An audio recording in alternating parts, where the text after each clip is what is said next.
할렐루야. 우리 하나님께 영광의 박수 드리겠습니다. 우리 옆 사람하고 인사하겠습니다. 예수님 믿으면 나를 통해 한 영혼을 구원했습니다. 내 영혼아 내가 새벽을 깨우리로다.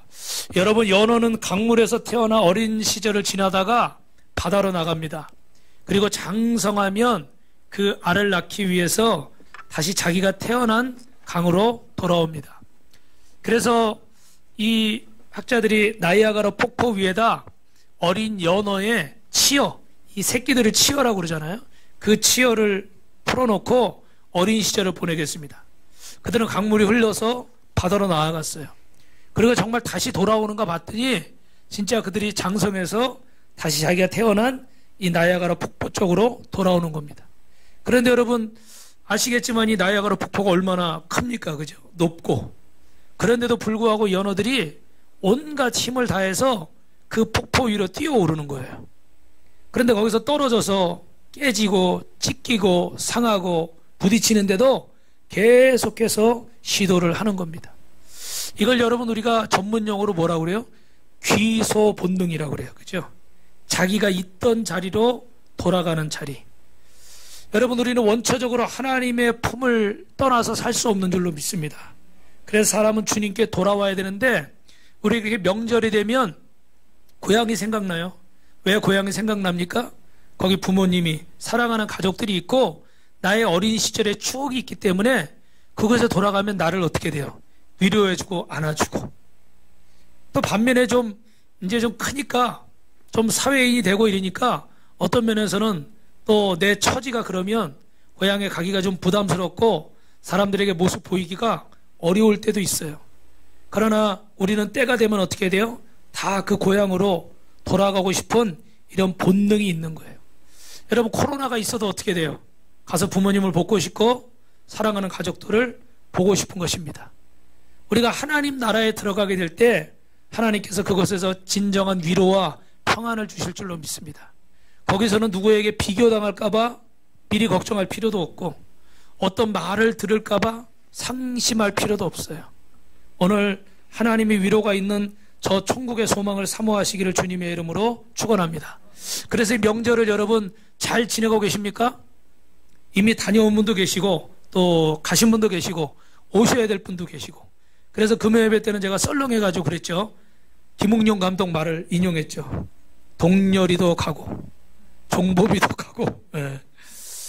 그래도 오늘 여러분들이 이 자리에 계시니까 또 얼마나 행복했는지 모르겠어요. 옆 사람하고 인사합니다. 성도님이 최고. 예. 여러분, 우리가 이럴 때 명절에 한국이 참 인권이 강화됐잖아요. 그죠? 그래서 아주 조심해야 되는 게 있어요. 그건 뭐냐면 무슨 죄를 지으면 안 되냐면 따라합니다. 자존심 손상죄. 예. 자존심을 상하게 하는 죄를 지으면 안 되는데 몇 가지만 제가 말씀을 드리면 하루하루 그냥 힘들게 벌어먹고 사는데 야, 너는 골프 안 치냐? 이렇게 물어보는 사람은 징역 1년. 예. 그 다음에 왜 더 좋은 아파트 이사 안 가? 야, 거기 도시 개발된다며 너네 이사 안 가냐? 이렇게 생각 없이 말하는 사람 징역 3년. 누구는 뭐 새 아파트 좋은 줄 몰라서 안 가나. 그죠? 그 다음에 자녀들을 야, 대학 어디 갔어? 뭐 스카이 이런 데 안 들어갔어? 징역 5년. 자녀들 해외 유학 안 보내냐? 징역 7년. 아들, 딸 언제 결혼하냐? 특히 이거 노처녀 노총각 스트레스잖아요. 그죠? 이건 중범죄, 징역 10년. 그 다음에 또 이렇게 시집가고 장가갔는데 왜 손주, 손녀 없냐고 또 이렇게 막 핀잔 주듯이 이건 징역 15년. 누구는 안 하고 싶냐고요? 안 낳고 싶냐고요? 그 다음에 또 자식 취직했냐? 작은아버지, 큰아버지, 삼촌, 외삼촌, 고모, 이모 와가지고 막 이런 얘기들 하잖아요. 그죠? 이거는 무기징역이래. 네, 무기징역. 그런데 진짜 심각한 죄는 뭐냐면 키도 조그맣고 피부도 이제 나이가 들어서 쪼글쪼글한 50대 넘은 아내에게 몸매 죽인다. 이렇게 얘기하면 이건 극형에 처해야 된대. 네. 할렐루야. 여러분, 이번 명절에 이런 죄를 짓지 않기를 주님의 이름으로 축원합니다.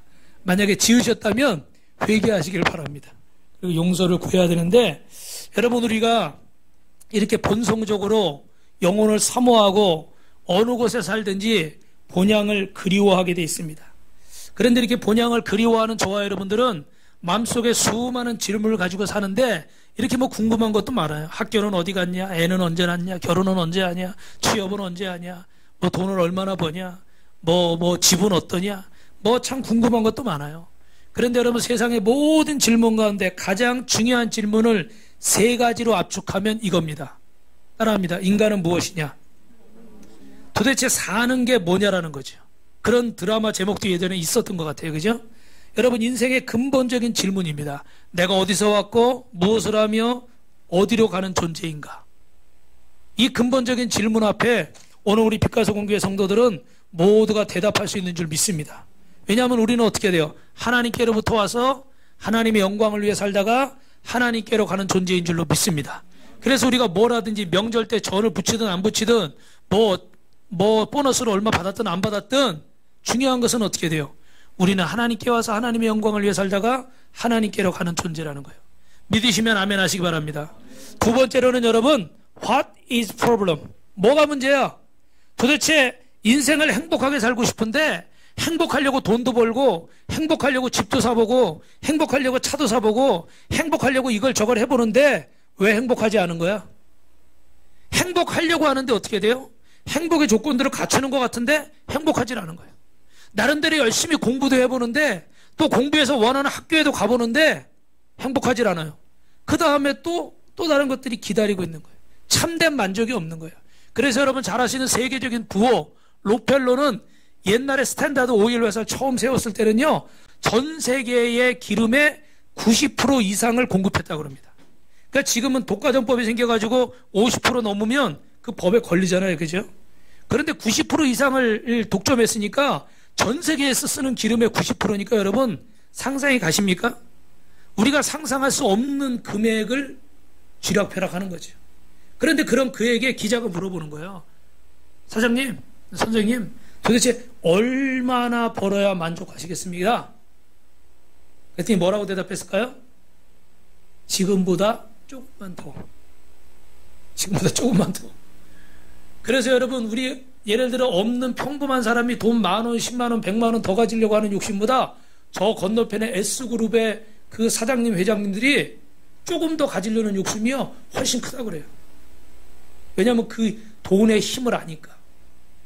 그래서 오히려 더 아까워하고, 물론 우리보다 더 씀씀이도 크고 더 많이 어떻게 할지 모르는데 그 욕심이 더 크다고 그럽니다. 왜 그럴까요? 인간은 참된 만족이 없는 거예요. 세 번째로 이런 인생의 모든 문제를 해결하기 위해서 그럼 우리는 어떻게 해야 될까? 모든 사람이 어떤 방법으로든 이 질문 앞에 대답을 하며 살아가게 되어 있습니다. 그리고 이 세 가지 질문에 대한 대답과 해석이 바로 그 사람의 세계관이고 그 사람의 가치관인 거예요. 왜 그 사람이 인생을 힘들고 어렵게 살아가는가? 왜 행복하지 않은가? 문제가 뭔가? 여러분 세상에서도 여러 가지 우리가 답을 찾으려고 하지만 기독교는 이 세 가지 본질적인 질문에 대해서 대답을 하고 있습니다. 그 첫째가 뭐냐면 따라합니다, 여러분. 인간의 모든 불행은 죄 때문입니다. 할렐루야.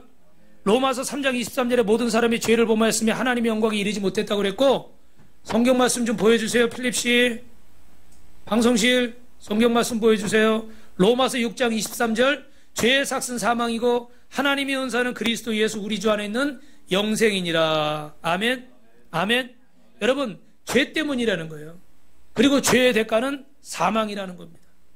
사람들이 이런 사망의 증상을 현실에서 겪는 거예요. 그냥 죽어버리면 끝날 것 같은데 그냥 죽지 않고 이 죽음의 고통을 계속해서 겪으며 살아가게 된다는 거예요. 여러분 아더 베라라는 부자들의 보석만 훔쳤던 세기의 도둑이 있습니다. 그런데 이 사람이 경찰에게 총 3방을 맞고 내가 다시는 도둑질하지 않으리라 이렇게 결심을 했어요. 20년간 수감 생활을 마치고 나와서 어느 시골 마을에 가서 아주 성실하게 살았습니다. 성실하게 열심히 살다 보니까 재양 군인회장까지 됐어요. 그런데 그에 관한 이야기가 세상에 알려지면서 기자들이 막 찾아왔어요. 그래가지고 그에게 막 질문을 하는 겁니다. 그 질문 중에 하나가 뭐냐면 당신의 인생의 가장 큰 도둑질은 뭡니까? 그렇게 물어봤어요. 여러분 뭐라고 대답했을까요? 이 아더 베라라는 사람이 대답하기를 가장 큰 내 인생의 도둑질은 아더 베라의 인생을 훔친 것입니다. 무슨 말인지 이해되시죠?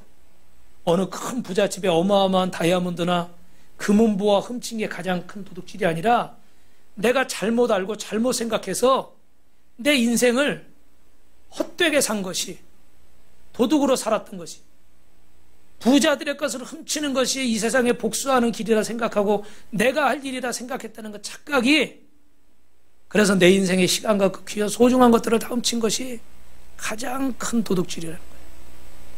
여러분 죄송한데 혹시 여러분은 잘못된 생각 때문에 여러분의 인생을 훔치고 있지는 않습니까? 하나님이 내게 주신 젊음과 지혜와 건강과 재능을 헛된 것을 사용하고 있다면 그것도 도둑질일 수 있어요. 그래서 성경은 전도서 6장 11절에 이렇게 말합니다. 헛된 것을 더하게 하는 것은 많은 것을 믿지니 사람에게 무엇이 유익하리요. 할렐루야. 그래서 여러분 헛된 것을 쫓는 것은 이 많은 것들이 그런 일들이 있는 거예요. 그런데 사람에게 어떻게 해요? 유익이 안 된다는 것입니다. 여러분 그래서 우리는 이 사망의 증상을 경험하기 때문에 병에 걸리는 거예요. 그래서 이유도 없는, 이름도 알 수 없는 질병이 우리를 찾아오는 겁니다. 그래서 서로 싸우고 미워하고 원망하고 갈등하고 불평하고 판단하고 정죄하는 거예요. 부정적이고 속이고 거짓말하는 이런 것들이 모든 사망의 증상들입니다. 서로 마음은 그렇지 않은데 뭔가 표현을 잘못해서 오해를 해서 뭐가 잘못돼서 이런 일들이 계속 일어나는 거예요. 여러분 감기에 걸리면 어때요? 열이 나고 몸살이 나고 기침을 하고 또 머리가 아프죠. 이런 증상들이 나타나는 것처럼 죄의 결과로 사망의 증상들이 우리 삶에 나타난 거예요. 그래서 어둠의 영이 덮쳐서 사람과 사람 사이에 서로 싸우고 이간질하게 하고 미워하게 하고 다투게 하고 용서하지 못하게 하고 갈등하게 하고 힘들게 하는 겁니다. 오늘 이 시간에 예수 그리스도의 이름으로 여러분의 인생과 가정에 이런 저주는 떠나갈지어다. 저주는 떠나갈지어다. 손들고 아멘 한 번만 그렇게 될 줄로 믿습니다. 그렇다면 이런 인간의 문제 해결책은 무엇입니까? 이 죄를 없애야 되는데, 사망의 저주를 끊어야 되는데 내 힘으로는 되지 않는다는 거예요. 여러분 예수를 믿고 그분을 통해서 구원받는 줄로 믿습니다. 이것이 기독교고 이것이 성경이 얘기하는 거예요. 그래서 오늘 저와 여러분은 이 말씀을 듣기 위해서 하나님 앞에 나온 줄로 믿습니다. 여러분 인간은 죄로 인해서 하나님을 잃어버렸고 영혼의 본향을 잃어버렸습니다. 그 죄 때문에 우리의 정체성을 잃어버렸어요. 내가 원래 누군가를 잃어버렸어요. 그리고 죄로 인해서 부모 자식 간의 형제 간의 관계도 잃어버렸습니다. 그래서 히브리서 11장 15절 16절 말씀을 같이 읽어보겠습니다. 시작. 그들이 나온 바 본향을 생각하였더라면 돌아갈 기회가 있었으려니와 그들이 이제는 이러므로 하나님이 그들의 하나님이라 일컬음 받으심을 부끄러워하지 아니하시고 그들을 위하여 한 성을 예비하셨느니라. 여러분 저를 보십시오. 인생은 하나님이 예비하신 참된 본향이 있는데 이 참된 본향집을 어떻게 찾아갈 수 있을까요? 우리가 때가 되면 고향을 찾아가듯이 우리 인생도 때가 되면 본향을 찾아가는 거예요. 여러분이 명절에 여러분의 그 고향집을 찾아가듯이 오늘 교회를 찾아가듯이 저 본향을 천국을 찾아갈 수 있기를 주님의 이름으로 축원합니다. 할렐루야. 오늘 이사야서는 본문이 기록된 이사야서는 예수님이 오시기 700년 전에 기록이 됐어요. 도대체 700년 전에 왜 이 말씀을 기록해서 700년 후에 예수님이 오셔서 어떤 일을 하실지 무엇을 하실지 왜 기록해 놓았을까? 왜 700년 전에 이 이야기를 하셨어야 될까? 따라합니다. 예수님의 십자가는 우연이 아니라 하나님의 구원을 위한 위대한 계획입니다. 저와 여러분을 구원하기 위한 하나님의 위대한 계획인 것을 알게 하시려고 700년 전에 이사야 선지자를 통해서 기록하셨다는 거예요. 믿으시면 아멘. 어쩌다가 우연히 된 십자가가 아니라는 거예요. 어쩌다가 예수라는 사람이 십자가에 죽은 게 아니라는 거예요. 재수 없어서 죽은 게 아닌 거예요. 하나님의 철저한 계획과 섭리 가운데 부족한 저와 여러분, 오늘 찬양에 나왔던 열대를 혈루증으로 앓던 이 여인, 자신의 있는 돈을 다 쓰면서 병에 좋다는 거 다 해보고 용하다는 의사 다 찾아보고 용하다는 병원 다 찾아가보고 용하다는 약은 다 써봤는데 어떻게 돼요? 병은 더 중하여져 갖고 재산은 다 허비된 거예요. 이제 소망이 없는 거예요. 그 혈루증은 뭡니까? 이 하혈이 멈추질 않는 거예요. 근데 이 구약시대에 이런 병에 걸린 사람은 저주받은 사람이다. 뭔가 하나님 앞에 큰 죄를 지어서 저주받은 병이라 생각해서 문둥병이나 혈류병들은 사람들이 어떻게 돼요? 외면했던 겁니다. 이렇게 하혈을 계속하니까 가정생활을 계속할 수 있겠습니까? 없겠죠. 가족도 옆을 떠나고 형제도 이웃도 떠나게 되는 거예요. 병은 더 중하여져 가고 가지고 있는 물질은 다 허비한 거예요. 사람들은 계속 자신을 외면하는 거예요. 소망이 없어요. 그런데 예수님에 관한 소문을 들은 거예요. 하나님의 아들이신 그분 앞에 나아가면 어떤 병자도 고침받더라. 근데 수많은 사람들이 모여있으니까 혈루병 걸린 여인이 그 사람들이 있는 무리에 못 가는 거예요. 왜? 자기를 외면하고 거부할 테니까. 그래서 그 무리들 속에서 저분의 옷자락이라도 내가 만지면 병이 나을까? 말도 안 되는 얘기잖아요. 그죠? 그런데 그 옷자락에 손을 댄 거예요. 근데 신기한 일이 일어난 거예요. 이 병이 나은 거예요. 할렐루야. 할렐루야. 여러분도 그런 체험이 있으시겠지만 저도 예전에 이렇게 어깨를 다쳐서 많이 아팠던 적이 있어요. 학생 때인데 그래가지고 막 이걸 막 아파가지고 막 어떻게 움직이지를 못하고 막 이러는데 저희 어머니가 기도해 주겠다고 그러더라고요. 그래서 아이고 무슨 기도는 기도. 병원 가야지. 그죠? 예. 그런데 하도 아프니까 그냥 가만히 있어서 기도해 주는 대로. 근데 조금 있다가 보니까 이상한 거야. 팔이 안 아픈 거야. 움직여도 안 아파요. 할렐루야. 그렇다고 우리 어머니가 그렇게 용한 그런 분은 아니지만, 그때 어린 나이인데, 이거 희한하다. 아마 큰 체험들을 얘기하면 더 많이 있어요. 아마 여러분에게도 그런 체험이 있을 거예요. 너무 신기한 거예요. 이 여인이 옷자락에만 손을 닿는데 병이 나았어요. 사랑하는 성도 여러분, 오늘 이 사건은 우연한 사건이 아니라 예수님의 십자가를 통해서 우리를 구원하려고 하는 하나님의 계획 속에 있는 줄로 믿습니다. 그러면 우리는 오늘 두 번째로 설교 노트에 적어질 것은 예수님은 7가지로 우리를 위해서 하신 일이 있어요. 몇 가지요? 민주 씨 몇 가지? 7가지. 자, 그래서 첫째는요, 여러분, 그의 외모가 어떠한가? 두 번째는 그는 어떤 고난을 당했는가? 세 번째는 그 고난은 누구를 위한 고난인가? 네 번째는 그것이 누구의 뜻인가? 다섯 번째는 그 고난에 대한 사람들의 평가는 무엇일까? 여섯 번째는 예수님은 그 고난을 어떤 자세로 감당했을까? 그리고 그 고난의 열매는 무엇인가? 그러면 하나씩 짧게 살펴보면 오늘 본문 여러분 이사야 53장 1절 말씀 한번 읽어봅시다. 시작. 우리가 전한 것은 오늘 말씀이 바로바로 안 나오네요. 누가 믿었느냐? 여호와의 팔이 누구에게 나타났느냐? 이렇게 예언하고 그분이 오셨는데 그분을 믿지 않는 사람들이 참 많았어요. 왜 그럴까요? 사람들이 예수님을 외모로 판단했는데 그 외모가 어땠습니까? 2절 말씀 읽어봅니다. 그는 주 앞에서 자라나기를 연한 순 같고 마른 땅에서 나온 뿌리 같아서 고운 모양도 없고 풍채도 없은즉 우리가 보기에 흠모할 만한 아름다운 것이 없도다. 여러분들이 예수님 그러면 성화나 달력 같은데 금발 머리에 아주 잘생기고 아주 멋있는 코도 오똑하고 눈도 초롱초롱하고 영화배우 뺨치는 그런 예수님만 보셨어요. 그래서 교회에 여성분들이 많은지도 모르겠어요. 반응들이 없네요. 근데 이거 사실 화가들이 그려놓은 것이에요. 성경이 말하는 예수님은 오늘 이 말씀대로 내세울 게 없어.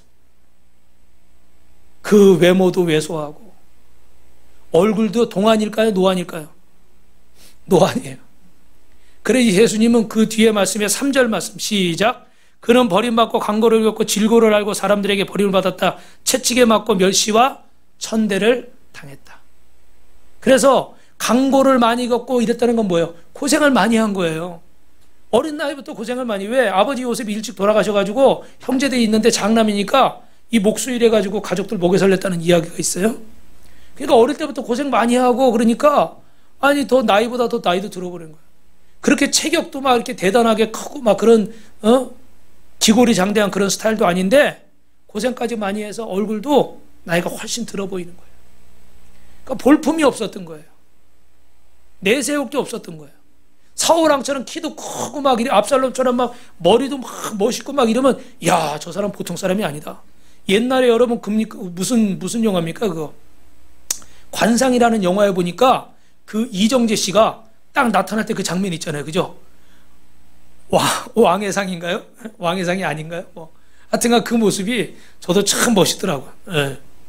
뭐 그런 모습이 아닌 거예요. 아주 남성적이고 여러분이 그런 그림에서 보셨던 그런 모습이 아니라는 거예요.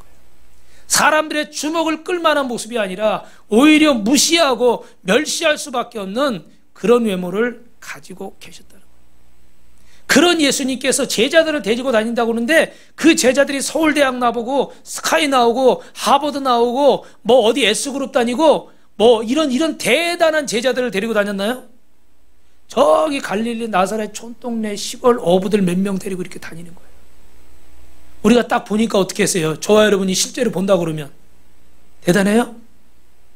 아이고 어디서 저런 사람들만 모아왔을까? 아주 우스운 거예요. 여러분 두 번째 여러분 3절에 읽으신 것처럼 예수님은 어떤 고난을 당했습니까? 사람들에게 버림받고 채찍에 맞고 멸시와 천대를 당했어요. 십자가는 멸시와 천대의 상징입니다. 얼마나 고통스러운지 역사적으로 예수님의 십자가 사건 이후에는 십자가 형벌이 없어졌다고 합니다. 이건 일반 역사에 나와 있어요. 왜 그럴까요? 이런 고통, 인간이 당할 수 있는 그냥 죽이지도 않고 죽음의 고통을 서서히 느끼며 죽어가게 최악의 고통을 주는 형벌이기 때문에 인권이 존중받던 시대가 아니었지만 이런 형벌은 안 되겠다. 그래서 없어졌다고 그래요. 그런데 여러분이 패션 오브 크라이스트에서 그 장면을 최대한 묘사를 해봤지만 똑같진 않을 거예요. 그런데 그런 고통스러운 십자가를 지시고 멸시와 천대를 당하셨습니다. 그러면 여러분 이 고난은 누구를 위한 고난입니까? 왜 예수님은 이렇게 고난당하게 됐을까요? 오늘 4절, 5절 말씀 우리 같이 읽어봅시다. 시작. 그는 실로 우리의 질고를 지고 우리의 슬픔을 당하였거늘 우리는 생각하기를 그는 징벌을 받아 하나님께 맞으며 고난을 당한다 하였노라. 그가 찔림은 우리의 허물 때문이요 그가 상함은 우리의 죄악 때문이고 그가 징계를 받음으로 우리는 평화를 누리고 그가 채찍을 맞음으로 우리는 나음을 받았도다. 이해가 되시죠? 그전에는 그냥 읽었는데 누구를 위해서 이 고통을 당하셨는가? 이 천대와 멸시를 받으셨는가? 계속해서 뭐라고 그래요? 우리. 저와 여러분 때문에. 더 정확히 말하면 나 때문에 이 십자가를 치신 겁니다. 이 고난을 당하신 거예요. 그래서 여러분 저를 보세요. 성 어거스틴은 예수님이 이 땅에 오셔서 구원하셔야 될 사람이 이 많은 사람들이 아니라 나 하나뿐이었어도 예수님이 오셔서 십자가에 죽으셨을까? 질문을 해봤대요.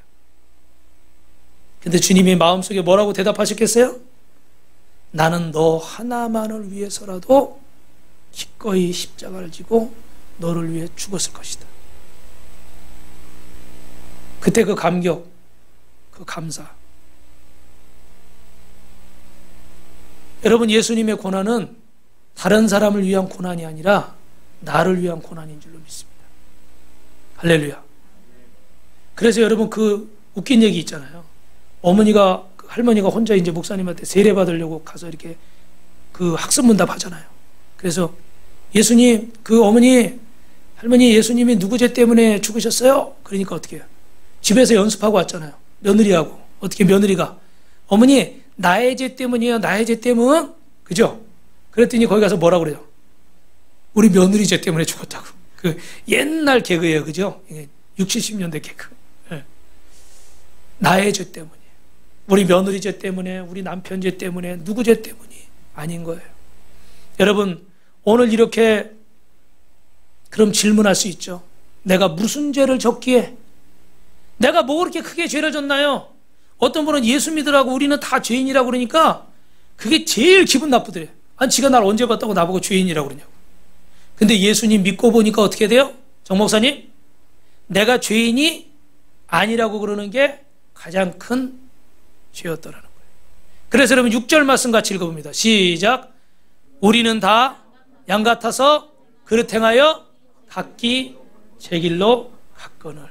오늘 저와 여러분은 주님이 말씀하시는 대로 가지 않았어요. 죄송합니다, 여러분. 내 마음대로 갔어요. 오늘 제가 아침에 조금 시간이 있어서 여기 이렇게 가까운 데 계신 분에게 가서 지금 3분 브릿지를 2분에게 전화가 왔어요. 그런데 안타까운 것은 2분 다, 다음 주에 사진 보여드리겠지만 2분 다 어릴 때 교회를 갔었대요. 한 분은 청년 때까지 교회를 갔어요. 그런데 어떻게 해요?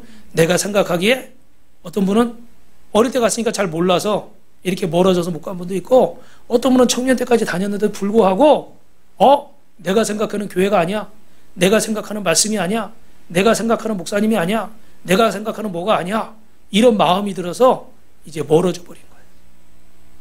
근데 여러분, 여러 가지 이유들이 있겠죠. 여러분 바빠서 그럴 수도 있고, 뭐 어떤 상황들이 있어서 그렇고, 실망해서 그럴 수도 있고, 여러 가지가 있을 수 있어요. 근데 중요한 것은 우리는 어떻게 돼요?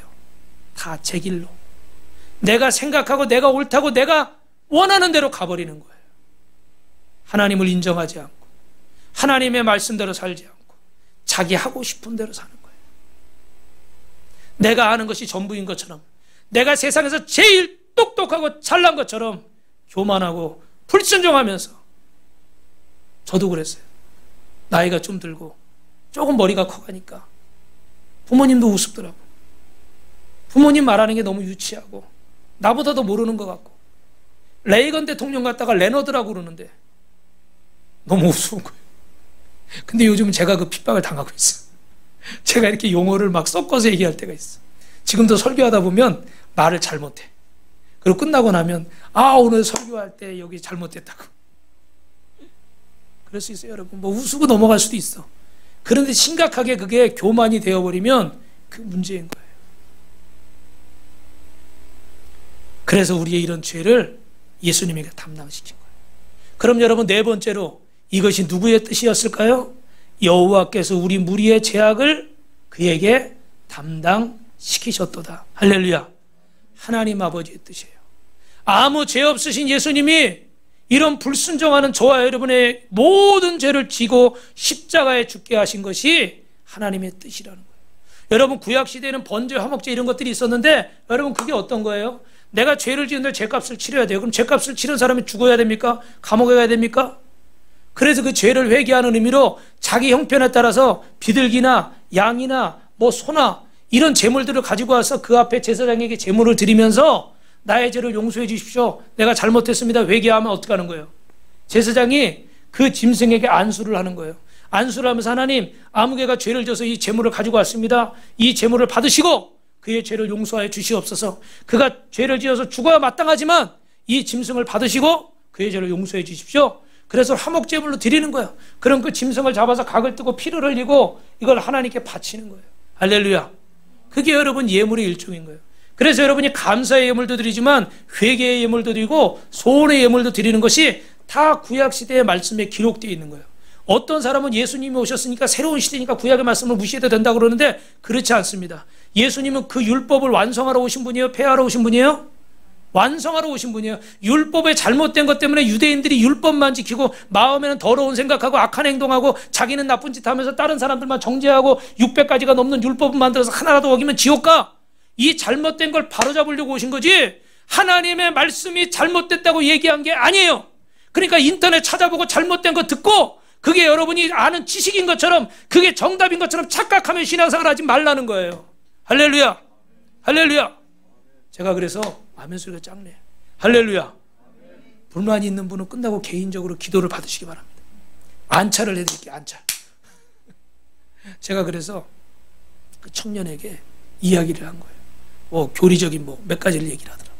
그래서 제가 오늘 잠깐 얘기하고 나중에 우리 한 번씩 대화를 하자. 그럼 제가 이런 얘기를 했어요.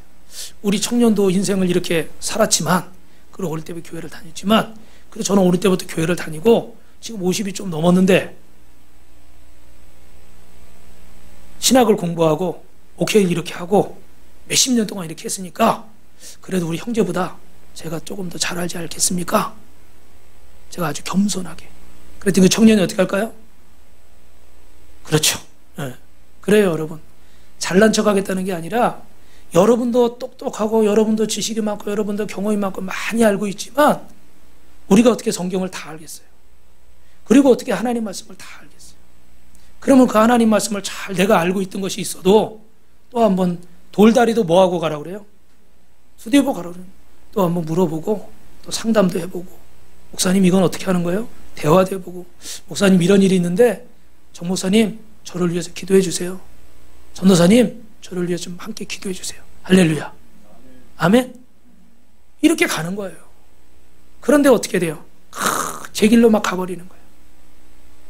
그래서 결국은 이런 모든 인간의 죄를 위해서 하나님의 뜻을 올바로 모르는 사람들을 위해서 예수님의 고난을 통해서 구원하실 길을 열어놓으신 거예요. 여러분 그러면 다섯 번째로 사람들의 이 예수님의 십자가에 대한 평가는 무엇일까? 뭐라고 생각했을까요? 다 그가 죄인이라 죄를 져서 형벌을 당한다 이렇게 생각하는 거예요. 나 때문이라고 생각 안 하고 자기 죄 때문이라 생각하는 거예요. 여러분은 어떠세요? 정말 여러분의 십자가가 이 십자가가 나와 상관이 있다고 생각하십니까? 저는 예전에 고등학생 때 제가 은혜를 많이 받았거든요. 순수하잖아요. 고등학생 때 막 방언도 받고 수련회도 가고 막 선교단 한다고 만들어가지고 우리 많이 모일 때는요 300명씩 모였어요. 선교단 이름이 뭔지 아세요? 작은 예수 선교단. 그래서 우리 배지도 만들고 우리끼리 헌금해가지고 그 미션 스쿨 애들끼리 모여가지고 그 목사님 모셔서 집회도 하고 그랬어요. 제가 그런 사람이에요. 시민회관에 가가지고 우리가 예수 전당 불신지옥 아저씨 아줌마 예수님 믿고 구원받으세요. 학생 때 막 그런 것도 했어요. 여기 이렇게 뛰들르고. 제가 그런 사람이에요. 대단하다고 얘기하는 사람 한 분밖에 없네. 근데 그렇게 막 하는데 어느 날 그 말씀을 듣다가 그런 생각이 드는 거예요. 예수님이 2000년 전에 날 위해서 십자가에 죽으셨다고 그러는데 내가 그 주님을 부인하고 내 생각대로 사춘기 때니까 얼마나 또 유혹이 많아요. 그죠? 내 고집대로 내 마음대로 했을 때 회개를 하려고 그러는데 지금도 내가 십자가에 예수님을 못 받고 있구나 이런 생각이 드는 거예요. 2000년 전에 그냥 못 받기고 한 번으로 끝난 게 아니라 지금도 내가 주님을 부인하고 내 멋대로 할 때마다 내가 주님을 또 십자가에 못 박고 있구나. 그 어린 마음에 그런 생각이 드는 거예요. 너무 죄송해가지고 펑펑 울었어요. 내가 다시는 이런 죄를 짓지 않으리라. 근데 또 어때요? 이제는 마음이 뻣뻣해져가지고 아주 굳은 살이 배겨가지고 그런 거에 별로 감동도 안 받아. 이제는 하도 많이 들어가지고 하도 많이 얘기해서 별로 찔리지도 않아. 그래요 여러분. 시간이 지나고 세월이 가고 자꾸 반복되니까 우리가 더 강팍해져. 그래서 이 십자가를 얘기해도 감동이 없어. 처음 예수 믿을 때 감격했던 그 마음이 없는 거예요. 첫사랑을 까맣게 잃어버리고 그냥 내 마음에 안 드는 거 싫은 거 미운 것만 내가 그렇게 사랑했던 사람인데도 그냥 빈틈만 보이는 거예요. 단점만 보이는 거예요. 짜증나는 것만 그 말투만 자꾸 맴도는 거예요. 고운 말이 안 나가요. 좋은 생각이 안 들어요. 그래서 사는 게 지옥 같은 거예요. 그냥 얼굴 보기가 싫어져 버리는 거예요. 그래서 곰국 끓여버리고 나가는 거예요. 원래 그러지 않았어요. 원래 엄청 좋아했어요. 막 보고 싶고 목소리 들어도 또 듣고 싶고 오늘 만났는데 내일 또 만나고 싶고 할렐루야 할렐루야 뭐 있으면 막 사다 주고 싶고 막 그런 거예요. 근데 이 마음이 자꾸 굳어져 버리는 거예요. 여러분 신앙도 그래요. 우리 마음이 자꾸 굳어져 버리는 거예요. 그래서 그 십자가는 마치 나와 상관없는 것처럼 그렇게 생각하고 사는 거예요. 여러분 예수 안 믿는 사람만 그런 게 아니에요. 죄송한데 저와 여러분도 그럴 수 있어요. 그러면 여러분 여섯 번째로 예수님은 어떤 자세로 이 고난을 감당하셨을까? 7절 8절 읽어보겠습니다. 시작. 그가 곤욕을 당하여 괴로울 때에도 그의 입은 열지 아니하였으며 마치 도수장으로 끌려가는 어린 양과 털 깎는 자 앞에서 잠잠한 양같이 그의 입을 열지 아니하였도다. 그는 곤욕과 신문을 당하고 끌려갔으니 그 세대 중에 누가 생각하기를 그가 살아있는 자들의 땅에서 끊어짐은 마땅히 형벌받을 내 백성의 허물 때문이라 하였으리요. 할렐루야. 그런 곤욕을 당하고 그런 멸시를 당하고 그런 아픔을 당하고 그런 손가락질을 당해서 너무너무 억울한데도 불구하고 내 죄가 아니고 내 잘못이 아닌데도 불구하고 잠잠하셨대요. 원망 불평하지 않고 이 십자가가 이 인류를 구원하기 위한 하나님의 뜻인 걸 알았기 때문에 이것이 내 사명인 것을 믿었기 때문에 아무 원 없이 그 십자가를 지셨다는 거예요. 여러분, 저도 억울한 걸 참 못 참아요. 잘하는 것도 있는데 못하는 것 중에 하나가 하고 싶은 말 잘 못 참아. 그러다 보니까 때로는 우리 성도들에게 책망도 하고 지적도 하고 막 이러다가 오히려 마음을 참 어렵게 할 때도 있어요. 그래서 지금은 설교할 때 최대한, 개인적으로도 최대한 믿고 기다려주려고 노력은 하는데 자꾸 이게 속에서 하고 싶은 말이 올라올 때가 있어. 그죠? 억울해서, 답답해서 바로잡으려고, 가르쳐 주려고. 그죠? 그런데 예수님은 잠잠하셨대요. 내가 이렇게 억울하고 할 말이 많고 너는 너 이거, 바리새인은 이게 문제고 대제사장은 이게 문제고 사두개인은 이게 문제고 너희는 이게 문제고 이게 문제고 해주고 싶은 말은 너무너무 많지만 잠잠하셨대요. 잠잠하셨어요. 왜요? 이 십자가를 치는 게 저와 여러분을 구원하기 위한 하나님의 뜻이고 아무 죄 없는 예수님만이 이 죄값을 지실 수가 있기 때문에 감옥 안에 있는 자가 내가 저 밖에 있는 사람 죄까지 대신 지겠습니다. 그거 돼요? 안 돼요? 안 되죠? 죄 없는 자가 죄값을 치를 수 있는 거예요. 그래서 예수님은 저와 여러분을 위해서 아무 말 없이 이 억울한 십자가를 치셨어요. 마지막으로 그러면 그 열매는 무엇일까? 그 고난의 결과는 무엇인가? 5절 말씀 또 10절 말씀 같이 읽어봅니다. 시작. 그가 찔림은 우리의 허물 때문이요 그가 상함은 우리의 죄악 때문이라. 그가 징계를 받음으로 우리가 평안을 누리고 그가 채찍에 맞음으로 우리는 나음을 받았도다.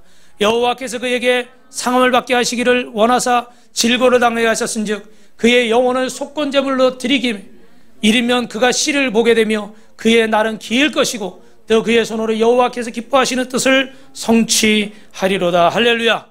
여러분, 결론적으로 저를 보십시오. 그 씨의 열매는 엄청난 줄로 믿습니다. 하나님의 뜻이 예수님의 십자가를 통해서 성취되니까 수많은 사람들이 역사에 대대로 예수님을 믿게 되고 수많은 사람들이 구원을 얻게 되고 천국 백성이 되게 된 줄로 믿습니다. 할렐루야. 지옥 갈 인생들이 다 천국 갈 수 있는 인생들이 됐다는 거예요. 저와 여러분도 이 예수님의 십자가 때문에 구원받아 이 자리에 있는 줄로 믿습니다. 할렐루야. 이 십자가는 놀라운 기적이 있는 거예요. 제가 전에도 말씀드렸지만 건너편에 있을 때 제가 거기 밭에 배추도 심어보고 무도 감자도 심어봤는데 정말 놀라운 은혜가 있더라고요. 거기 조그만 씨앗, 옥수수, 뭐 또 이런 씨앗을 심었는데 열매가 엄청나는 거예요. 특히 감자는 가을에 배추 심으려고 다시 파는데 그 전에 한번 다 파냈거든요. 근데 9월, 10월 달에 또 파니까 그 안에서 감자가 또 나오는 거예요. 곡괭이질 이렇게 하잖아요. 거기 찍혀서 또 나오는 거예요. 파보니까 몇 개가 더 있는 거예요. 깜짝 놀랐어요. 요만한 거 잘라서 심었을 뿐인데 거기서 수십 개, 수백 개가 나오는 거예요. 그래서 참 농부들이 야, 땅을 이렇게 놀릴 수 없다 그런 말이 너무너무 제가 이해가 되더라고요.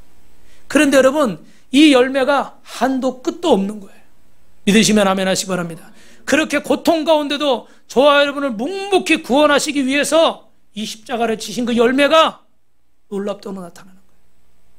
여러분, 혹시 억울한 일 있으십니까? 지금 많이 참고 있는 일 있어요? 혹시 이번 주에도 그러고 생각하다가 잠을 잘 못 이루는 그런 일이 있으십니까? 예수의 이름으로 그 문제가 해결되길 주님의 이름으로 축원합니다. 축원합니다. 그런데 오늘 주님이 묵묵히 참으신 걸 기억하세요. 왜 나를 이 자리에 두셨는가? 왜 오늘 이 자리에 오게 하셨는가? 하나님의 분명한 뜻이 있는 줄로 믿습니다. 예수님의 십자가는 11절에 보니까 또 그들의 죄악을 친히 뭐 하셨다고요? 담당하셨다. 우리 모든 사람의 죄를 주님이 다 담당하셨어요. 이 자리에 없는 사람들의 죄까지도. 그러나 모두가 구원받습니까? 그렇지 않습니다. 마지막입니다. 어떤 사람이 구원받는가? 따라합니다. 십자가를 믿고 받아들여야 됩니다. 할렐루야. 여러분, 인간은 태어날 때부터 아담의 원죄 때문에 모든 사람이 죄인이 되었습니다. 그래서 우리는 천국 백성이 될 수가 없어요. 그런데 이 십자가 사건을 보므로 십자가를 통해서 우리는 주님의 자녀가 되고 구원을 얻게 되는 줄로 믿습니다. 이 십자가가 없이는, 예수님이 이 십자가의 형벌이 없이는 우리 스스로 이 문제를 해결할 수가 없는 거예요. 그래서 예수 그리스도를 힘입어야 돼요. 왜요? 하나님이 우리의 죄악을 그에게, 예수님의 십자가에 담당시키신 거예요. 내 죄를 그분에 전가시킨 거예요. 그럼 여러분, 어떻게 이 죄가 전가될 수 있습니까? 요한복음 3장에 보니까 니고데모는 아주 훌륭한 사람이었어요. 왜냐하면 율법을 완벽하게 지켰던 사람이에요. 그런데 그것까지 끝나지 않고 예수님 뭐라고 그래요? 거듭나야 된다는 거예요. 거듭나는 게 뭡니까? 그러니까 거듭난다는 의미 잘 모르니까 내가 어떻게 어머니 뱃속에 들어갔다 다시 나올 수 있습니까? 이렇게 말하는 거예요. 여러분, 어떻게 해야 우리가 다시 태어날 수 있습니까? 어떻게 해야 거듭날 수가 있습니까? 민수기 21장에 보니까 모세가 광야에서 노뱀을 높이 들었습니다. 왜 그랬냐면 이스라엘 백성들이 원망을 하다가 하나님이 심판하셔서 불뱀이 나와서 그들을 물었어요. 그러니까 다 죽어가는 거예요. 그래 모세가 하나님 앞에 하나님 이 백성을 용서해달라고 간구하니까 하나님이 어떻게 돼요? 노뱀을 만들어 장대 위에 높이 달아라. 그리고 그것을 보는 자마다 살게 될 것이다. 할렐루야. 여러분, 제가 질문을 할게요. 다 살았을까요? 몇 사람만 살았을까요? 왜 그랬어요? 왜 그랬어요? 안 믿었어요. 내가 지금 불뱀에 물려 죽어가고 있는데 의사가 와서 치료를 하든지 수술을 하든지 뭐 약을 바르든지 해야지 저 장대 위에 저걸 바라본다고 살아? 내가 지금 영원히 지옥 갈 사람인데, 내가 지금 죽어가고 있고 병들어 있고 고통받고 있는데, 내가 지금 이 문제가 해결이 안 돼서 몇 달 동안, 몇 년 동안, 몇십 년 동안 고통받고 있는데 예수 믿는다고 문제가 해결돼? 십자가를 바라본다고 예수가 해결돼? 문제가? 교회 나간다고 문제가 해결돼? 여러분, 친척들 만나서 가족들 만나서 전도하면 그렇게 말하는 거예요. 말도 안 돼. 엉뚱한 소리 하지 마. 바보 같은 소리 하지 마. 이렇게 얘기를 하는 거예요. 그래서 대부분의 사람들은 쳐다보기만 하면 되는데 뭐가 어려워요? 쳐다보는 게. 눈 한 번 돌리는 게, 고개 한 번 드는 게 뭐가 어렵냐고요. 그런데 어떻게 해요? 안 쳐다본 거예요. 구원이 눈앞에 있고 이 축복이 눈앞에 있어도 안 쳐다보는 거예요. 손을 내밀지 않는 거예요. 밥상을 차려놔도 숟가락을 안 드는 거예요. 모든 사람을 위해서 구원의 길을 열어놓으셨는데 그 구원의 길을 가지 않는 거예요. 여러분, 십자가가 우리의 모든 죄를 용서하는 줄로 믿습니다. 요한복음 14장 6절에 예수께서 내가 곧 길이요 진리요 생명이니 나로 말미암 자는 아버지께로 올 자가 없느니라.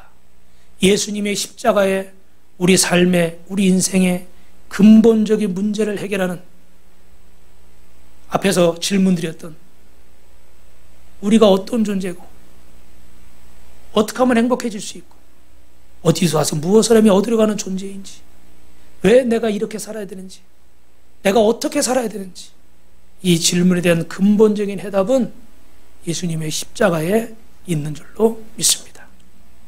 그래서 이 명절에 여러분이 사랑하는 사람들을 만날 때 꼭 이 복음을 전하는데 오늘 이 얘기하고 마치겠어요. 어떤 분이 아버님이 병원에 누워 계신데 이제 임종하시기 얼마 안 남았습니다. 그래서 아버지가 이제 아버지 죽으면 장례는 이렇게 치러주고 누구에게 연락해라. 기력은 없지만 마지막으로 말씀하시는 거예요. 그런데 아들이 아버지에게 이렇게 얘기합니다.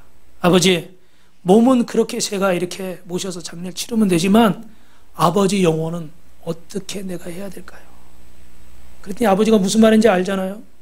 이렇게 말하는 거예요. 그래, 나도 천국은 가고 싶다.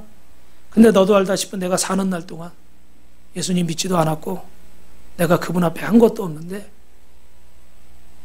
내가 어떻게 내 영혼까지 부탁하겠냐. 그리고 깊은 한숨을 쉬는 거예요.